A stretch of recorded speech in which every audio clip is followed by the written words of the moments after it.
It's interesting that you mentioned the healing power of games, both designing and playing. I'm finding a lot of folks, whether it was some kind of trauma from getting picked on because they're nerdy or from a messed up family background. There's this common thread among so many nerds. We poured ourselves into whether it was playing games or programming them. It had just such an immense healing power that I think people don't oftentimes get. For me, it was like I'm scared of the world. I'll make my own where I'm safe, that kind of thing.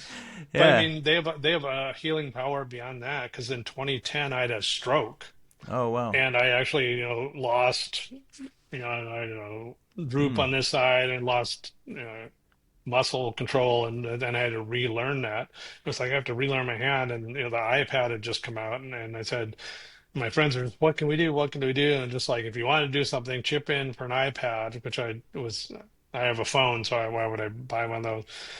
But I got it and I got Zen Bound 2 or something like that. So that's a game where you rotate a shape in 3D and kind of wrap a rope around it.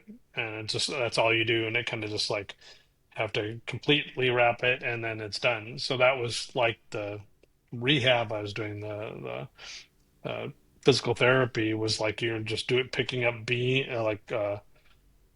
little pegs from a bean thing and trying to put them in there, and it was like and then holding them in my hand was tough. And that Zen Bound, did rotation, and it kind of retaught my hand to work. So I wrote them and said, "Thank you for making something that would help heal me." I tried to get the center to use that game, but they were like, "Oh, I don't know." They didn't Hmm. see like this is like something really fun that people could do for hours outside of physical therapy, and I wrote them and thanked them. They said, "Well, this means more than any other letter we've received about this game. Thank you." So that game's healed me.